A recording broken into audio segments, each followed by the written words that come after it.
بسم اللہ الرحمن الرحیم۔ حکمت: دروغ گفتن بضربت لازم بباند، بضربت لازم بباند۔ دروغ کے معنی آتے ہیں جھوٹ کے، دھوکہ کے، اور گفتن مصدر ہے کہنا، اور ضربت کے معنی آتے ہیں چوٹ کے، زخم کے، اور لازم کے معنی آتے ہیں چپکنے والا، ملنے والا، اور بماند ایماندن سے ہے باقی رہنا۔ تو کہنا ہے دروغ گفتن بضربت لازم بماند، جھوٹ بولنا ایسا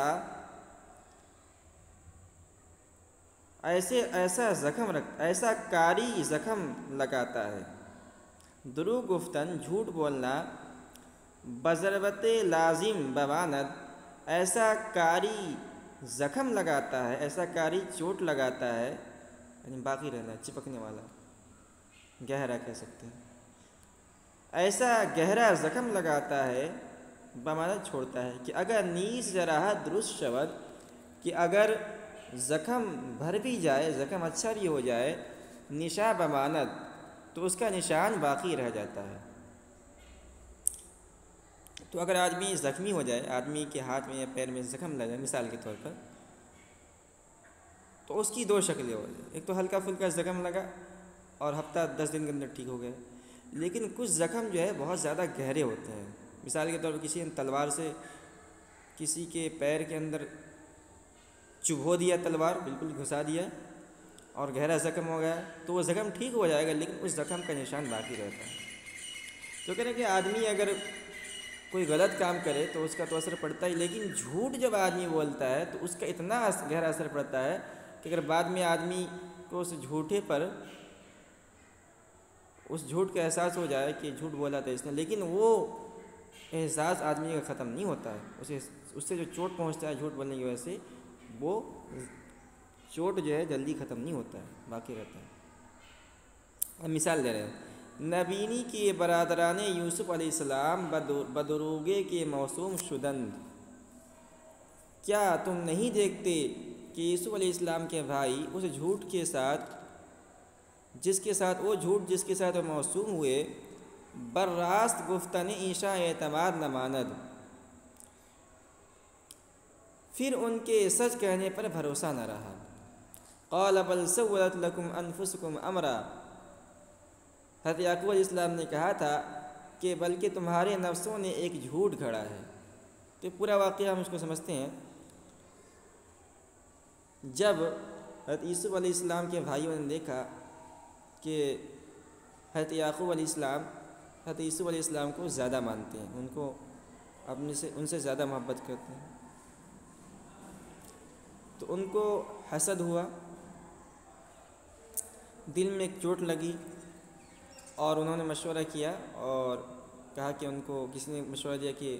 ان کو قتل کر دیا جائے، لیکن آخر میں یہ ہوا کہ ان کو کسی کنویں کے اندر ڈال دیا جائے،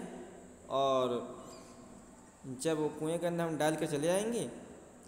اور مسافر لوگ آئیں گے ان کو لے کے چلے جائیں گے، پانی لینے کے لیے مسافر لوگ آئیں گے تو ہم قتل کے الزام سے بری ہو جائیں گے، قتل کا گناہ بھی نہیں ہوگا۔ چنانچہ انہوں نے مشورہ کیا، اور اس کے بعد ان کو اپنے والد سے کہا کہ ان کو ہمارے ساتھ بھیجیے، یہ ہمارے ساتھ جائیں گے، گھومیں گے، پھریں گے، اور ہم ان کی حفاظت بھی کریں گے۔ بہرکیف کسی طرح جو ہے اپنے والد سے وہ ان کو پھسلا کر لے کے چلے، اور لے جا کر ان کو کنویں کے اندر ڈال لیا، ان کا کپڑے کے اندر خون لگا کر لے آئے، اور والد صاحب سے کہا یعقوب علیہ السلام سے کہ اس کو بھیڑیے نے کھا لیا ہے۔ تو حضرت یعقوب علیہ السلام کو اگرچہ دل سے یقین نہیں ہوا، لیکن پھر بھی اپنے بیٹوں کے جھوٹ کو انہوں نے مان لیا، ٹھیک ہے۔ بعد میں یہ بھید کھولا کہ ان کو مارا نہیں گیا تھا، بلکہ انہوں نے ان کو کنویں کے اندر ڈال لیا تھا۔ تو اب ان کا اپنے اس جھوٹ کی وجہ سے جو یوسف علیہ السلام کے بارے میں انہوں نے بولا تھا، اس جھوٹ کی وجہ سے ان کو ایسا ان کو چوٹ لگا تھا، زخم لگا ان کے دل کے اندر کہ بعد میں جب ان بیٹوں نے ان کو سچ بات کہی تو بھی ان کو ان کے اس سچ بات پر یقین نہیں ہوا۔ چنانچہ بعد میں جب مصر کے اندر قحط پڑا تھا اور غلہ لینے کے لیے وہ حضرت یوسف علیہ السلام جو اس وقت مصر کے بادشاہ ہو گئے تھے ان کے پاس آئے غلہ لینے کے لیے، اور ان کے چھوٹے بھائی بنیامین کو لے کر آئے تھے۔ حضرت یوسف علیہ السلام نے اپنے بھائی کو پہچان لیا اور ایک ہیلا یہ کیا کہ بنیامین کے بوریے کے اندر انہوں نے اپنا ایک پیالی کو رکھ دیا اور اس بہانے سے ان کو اپنے پاس روک لیا۔ اب یہ یوسف علیہ السلام کے جو بھائی تھے وہ واپس آئے اور واپس آ کر انہوں نے بتایا کہ بنیامین کو عزیز مصر نے روک لیا ہے۔ تو حالانکہ سچ بات سچ تھی، لیکن حضرت یعقوب علیہ السلام کا ان پر سے بھروسہ اٹھ گیا تھا، اس لیے کہ انہوں نے یوسف علیہ السلام کے بارے میں جھوٹ بولا تھا۔ تو اسی کو انہوں نے یہاں مختصر اشارہ اسی کی طرف کیا ہے۔ اور اس کے بعد ایک قطعہ ہے شعر، یکی را عادت بود راستی، ایک شخص جس کو سچ بولنے کی عادت ہے، خطائے رود درگزارن ازو، اگر اس سے کوئی غلطی ہو جائے تو لوگ اس کو معاف کر دیتے ہیں۔ یعنی اگر کوئی سچ بولتا ہے اور اس سے کبھی غلطی ہو گئی تو لوگ اسے معاف کر دیتے ہیں۔ وگر نامور شد بنا راستی، اور اگر وہ جھوٹ بولنے مشہور ہو گیا، نامور شد مشہور ہو گیا، بنا راستی اس میں نا راستی با اسی پہ لگا ہوا، راستی کے معنی سچ اور نا راستی کے معنی جھوٹ۔ وگر نامور شد بنا راستی، اور اگر جھوٹ بولنے مشہور ہو گیا، دیگر راست باور ندارن ازو، باور کے معنی یقین، دیگر راست باور دیگر راست باور ندارن ازو، تو پھر لوگ اس کے سچ کا بھی یقین نہیں کریں گے۔ دیگر راست باور اگر وہ سچ بولے، دوسری مرتبہ سچ بولے، ندارن ازو باور ندارن ازو، تو لوگ اس کے سچ پر یقین نہیں کریں گے۔ تو یہاں وہ مشہور واقعہ ہے نا کہ ایک لڑکا تھا جو بھیڑیا چرایا کرتا تھا، بھیڑ چرایا کرتا تھا، بکریاں چرایا کرتا تھا، اور ایک مرتبہ اس نے شور مچایا کہ بھیڑیا بھیڑیا بھیڑیا، گاؤں کے لوگ سب جو ہے دوڑتے ہوئے آئے، کہا کہاں بھیڑیا ہے، تو وہ ہنسنے لگا۔ دوسری مرتبہ پھر اس نے شور مچایا، کچھ دن کے بعد پھر کچھ لوگ آئے کہ ہو سکتا ہے سچ میں بھیڑیا آیا اس کی بکریاں وہ کھانے کے لیے، پھر وہ ہنسنے لگا کہ میں جھوٹ بول رہا تھا۔ اور تیسری مرتبہ جب اس سچ میں بھیڑیا اس کی بکریوں کو کھانے کے لیے آ گیا اور اس نے شور مچایا تو کوئی اس کے پاس نہیں آیا۔ تو چونکہ وہ جھوٹ بولنے کے اندر مشہور ہو گیا تھا، اس لیے لوگوں نے اس کے سچ کو بھی جھوٹ مانا۔ حکمت، اجل کائنات از روئے ظاہر آدمی است، کہہ رہے ہیں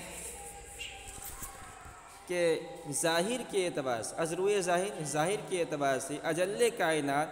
کائنات میں، دنیا میں سب سے اشرف، سب سے بزرگ آدمی است، آدمی ہے۔ ظاہر سی بات ہے کہ انسان اشرف المخلوقات ہے۔ وازل موجودات سگ، ازل اس میں تفضیل کا سبب ہے سب سے زیادہ ذلیل، موجودات موجود کی جمع ہے، اس سے مراد دنیا ہے، کائنات سے مراد بھی دنیا ہے، موجودات سے مراد بھی دنیا ہے۔ ازل موجودات سگ، اور کائنات میں سب سے زیادہ ذلیل کتا ہے۔ اور اتفاق خرد مندہ سگ حق شناس بہ از آدمی ناسپاس، کہہ رہے ہیں کہ اور عقل مندوں کا اتفاق ہے کہ سگ حق شناس، کہ وہ کتا جو حق کو پہچاننے والا ہو، بہ از آدمی ناسپاس، ناشکر آدمی سے بہتر ہے۔ تو یہ بات حقیقت ہے کہ انسان اشرف المخلوقات ہے، اور یہ بات بھی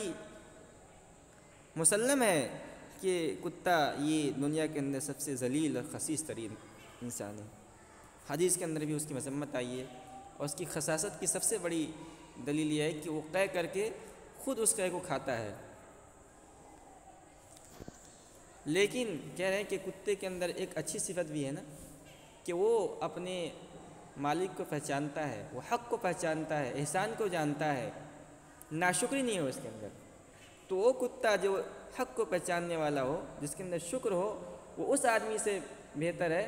جو ناشکرا ہو۔ سگیرا لقمہ ہرگز فراموش نہ گردد، کہہ رہے ہیں کسی کتے کو ایک لقمہ ہرگز نہیں، سگیرا کوئی کتا لقمہ ہرگز فراموش نہ گردد، کسی لقمے کا ہرگز فراموش نہیں کرتا۔ گر زنی صد نو بدش سنگ، اگرچہ تو 100 مرتبہ اس کو پتھر مارے۔ گر زنی زدن سے فعل امر ہے، گر زنی صد نو بدش سنگ، اگرچہ تو 100 مرتبہ اس کو پتھر مارے۔ وگر عمر نوازی سفلارا، اور اگر عمر بھر تو کسی کمینے کو نوازے۔ سفلارا، سفلا کے معنی نیچے، کمتر، یہاں مراد ہے کمترین انسان، ناشکرا انسان۔ اگر عمر نوازی سفلارا، اور اگر عمر بھر تو کسی کمینے کو نوازتا رہے۔ بکمتر چیز آیت باتو در جنگ، تو بکمتر چیزیں، تو معمولی سی بات پر بھی آیت باتو در جنگ، تو اس سے وہ لڑنے لگے گا۔ تو کتا کے بارے میں اس کی وفاداری مشہور ہے کہ کتے کو اگر آدمی ایک لقمہ روزانہ کھلاتا رہے اور پھر اس کے بعد اس کو پتھر مار کے بھگائے بھی، تو بھاگے گا نہیں، آگے تمہارے در پہ کھڑا رہے گا۔ لیکن انسان اتنا ذلیل ہے، ناشکرا انسان، کہ اگر اللہ رب العزت اس کو زندگی بھر روزی دیتے رہیں اور اس کو کھلاتے پلاتے رہیں اور ایک ٹائم اسے روزی روک لیں، تو وہ ناشکری پر اتر آتا ہے۔